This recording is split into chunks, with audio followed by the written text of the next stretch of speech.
Are you in the Synod? Yes. Do you mind if we film you and have a quick interview? Who are you? Where we Where's Welby campaign. Oh, okay. Is that all right? All right. Yeah. Okay. Brilliant. So, thank you for talking to us. Do you want to introduce yourself? Obviously, it's going to go out public, so just say whatever you feel is appropriate to say. Rebecca Hunt, Portsmouth 386. Okay. What's happening inside the Synod today? We've just been having a question time where we're asking for clarification on questions that we've asked already, finding out what the bishops are planning to do. Just been told that not all the bishops actually agree with our doctrine on sex and marriage, which is a little bit surprising. And what is your doctrine on sex and marriage? Well, we believe that marriage is between man and woman, and we believe that the place of sex is within marriage. Okay. And so what are the bishops that are saying that they don't agree with this? What are they arguing and advocating? Well, I don't know which ones don't agree. I just know that some of them don't.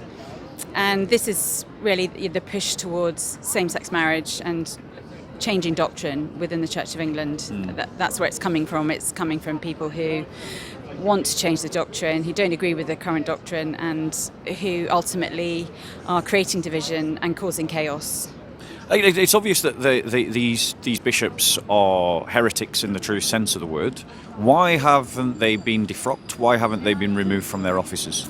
Well, it seems that they're being told that it's legitimate for them to raise disagreements, and there's a sort of sense that, or an idea that doctrine can develop, that we've been told that an acorn can turn into an oak tree.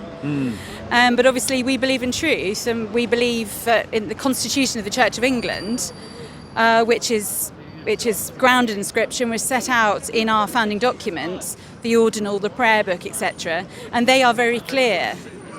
And if anybody seeks to try and change them, they need that to be approved by 2/3 of each house in Synod.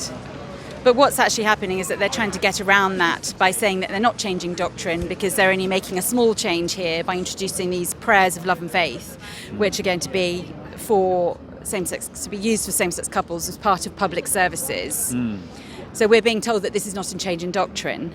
But nobody's fooled by that. Why is it important that as Christians we don't bless sin? Well, because we believe that God's good pattern for human flourishing is the best thing for everyone. So therefore, if God says something's not good for people, then we can't approve that thing to be encouraged and blessed. Do you think it's likely that the motion will pass to bless gay relationships, or do you think it will be rejected?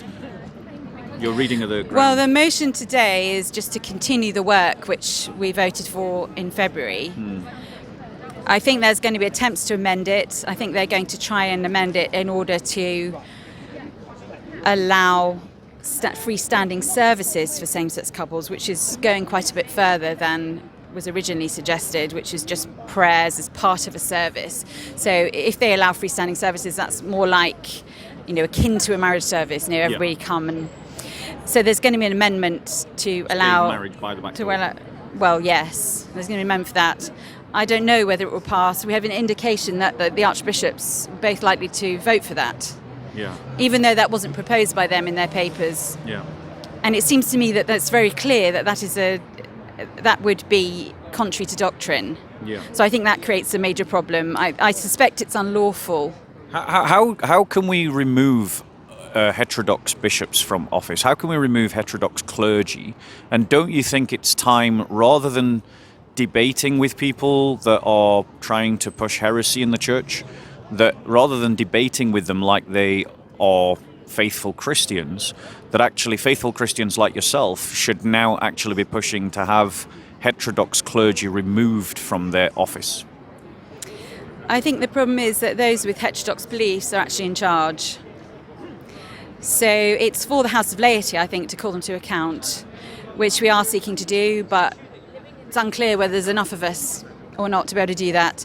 And I think, throughout history, it's been the grassroots, hasn't it, that's had to call the leaders to account.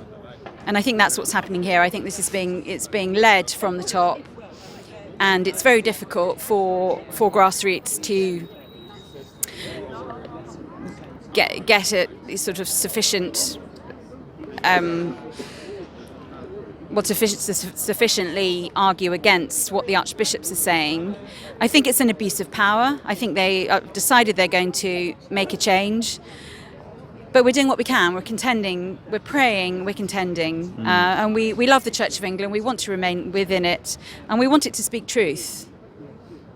Yeah, I agree. And are you done, or do you need to go? Or I don't want to hold you here if you have to go somewhere else. I think... Okay, so I just want to say I wish you guys success. I do think that it is time that you took the gloves off, and I think it is time, actually, no matter what the cost, you actually start pushing for having heterodox clergy removed from office, and that you make that the battleground, because we organise laity, faithful priests, faithful bishops to try and push out heterodox clergy from the Church of England, because debating with them like they are Orthodox Christians gives them a semblance of respectability within the church that they don't have.